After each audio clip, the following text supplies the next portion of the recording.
성아 반갑습니다. 오늘도 1일 1강에 함께하는 여러분 모두의 심령 가운데 하나님이 주시는 은혜와 복이 가득할 수 있기를 간절히 축복합니다. 오늘 함께 살펴볼 내용은 제4권 15장 세례입니다. 세례란 무엇일까요? 세례는 우리가 하나님의 자녀이며 교회의 일원이 되었음을 나타내는 표시입니다. 이러한 세례는 우리에게 세 가지 유익을 줍니다. 첫째, 세례는 우리의 죄가 모두 씻겨져 깨끗해졌음을 보증해 줍니다. 에베소서 5장 26절에 보면 이는 곧 물로 씻어 말씀으로 깨끗하게 하사 거룩하게 하시고 라고 말씀합니다.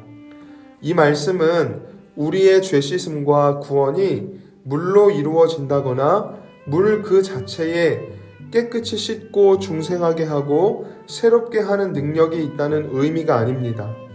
우리가 그런 은혜를 받았음을 세례라는 의식을 통해서 확신할 수 있다는 의미입니다. 둘째로 세례는 우리가 그리스도 안에서 죽고 그리스도 안에서 다시 살아났음을 보여줍니다. 로마서 6장 4절에 보면 그러므로 우리가 그의 죽으심과 합하여 세례를 받음으로 그와 함께 장사되었나니 이는 아버지의 영광으로 말미암아 그리스도를 죽은 자 가운데서 살리심과 같이 우리로 또한 새 생명 가운데서 행하게 하려 함이라 말씀합니다. 성경은 그리스도의 죽음과 부활에 우리가 연합되었음을 나타내는 상징이 바로 세례임을 말씀하고 있습니다. 물에 잠기는 것은 그리스도와 함께 죽었음을 나타내고 물속에서 일으킴을 받는 것은 그리스도와 함께 다시 살았음을 나타내는 것입니다. 세례가 상징하는 이러한 의미를 분명히 믿는다면 우리는 반드시 죄에 대하여는 죽고 의에 대하여는 산자로 살기 위해서 힘써야 합니다. 셋째, 세례는 우리가 그리스도와 연합되어 있음을 보증해 줍니다. 이러한 사실을 예수님께서 친히 요한의 세례를 받으신 사건에서 잘 드러납니다. 죄가 없으신 예수님께서 세례를 받으셨던 것은 우리와 세례를 공유하심으로써 주님과 우리가 연합되어 있다는 사실을 나타내고자 하셨던 것입니다. 그래서 성경은 로마서 3장 27절에 누구든지 그리스도와 합하기 위하여 세례를 받는 자는 그리스도로 옷 입었느니라 라고 말씀한 것입니다. 또 한 가지 세례는 우리의 신앙을 공적으로 고백하는 의미를 갖습니다. 우리가 하나님의 백성이 되었음과 모든 그리스도인들과 동일한 신앙을 가지게 되었음을 공개적으로 시인하는 의식이 바로 세례라는 것입니다. 그러므로 세례를 받은 사람이라면 그 사람이 세례 시에 행한 믿음을 철회하지 않는 한 우리와 동일한 믿음 안에 있는 사람으로 인정해 주어야 합니다. 반면 세례에 대한 몇 가지 오해가 있습니다. 첫 번째 오해는 세례하는 행위 자체에 능력이 있다고 생각하는 것입니다. 하지만 세례는 우리가 받은 은혜를 상징적으로 보여주는 의식일 뿐입니다. 그러기에 우리가 믿음으로 받아들이는 만큼만 유익을 누릴 수 있습니다. 세례에 주어진 약속을 믿지 않는 자들은 세례를 통해 아무런 영적 유익을 누릴 수가 없습니다. 두 번째 오해는 세례를 시행하는 사람에게 세례의 효력이 있다고 생각하는 것입니다. 세례의 효력은 그것을 시행하는 사람에게 있지 않습니다. 세례의 효력은 그것을 제정하신 하나님께만 있습니다. 그러므로 로마 캐톨릭 교회에서 받은 세례라도 성부와 성자와 성령의 이름으로 베풀어진 세례라면 비록 그것이 타락한 자들에 의해 집행되었더라도 정당한 세례로 봐야 합니다.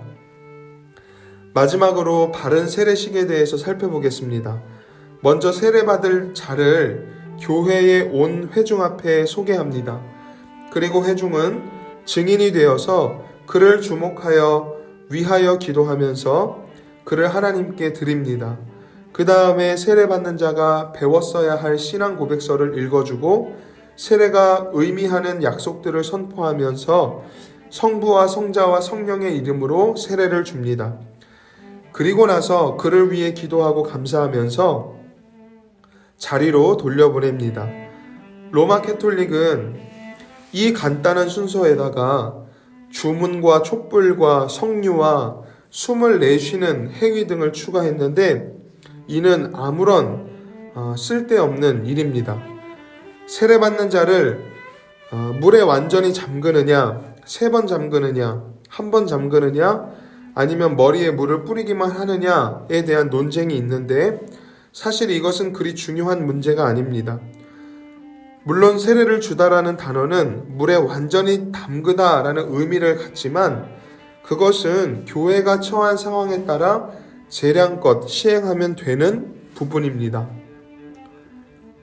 또 세례는 개개인이 사사로이 시행할 수 없으며 세례와 성찬을 집례하는 일은 오직 목사에게만 주어진 것입니다. 세례를 받지 못한 것에 대해서 염려하는 사람들이 있는데 세례 자체에는 구원하는 힘이나 용서하는 효험이 있는 것은 아니기 때문에 혹시 피치 못할 사정으로 인해서 세례를 받지 못했다 하더라도 주님의 약속의 말씀을 믿으면 누구나 같은 은혜를 누릴 수 있습니다. 기도하겠습니다. 은혜로우신 하나님, 오늘 세례란 무엇인가에 대해서 살펴보았습니다. 세례에 대한 바른 이해를 가지고 믿음 안에서 세례를 통해 주어지는 영적 유익과 은혜들을 누리며 믿음의 삶을 살게 하여 주시옵소서. 무엇보다 세례받은 자로서 주님과 연합하게 하신 은혜에 감사하며 죄에 대하여는 죽고 의에 대하여는 산 자로 거룩한 삶을 힘써 살아갈 수 있도록 성령의 충만한 은혜를 내려 주시옵소서.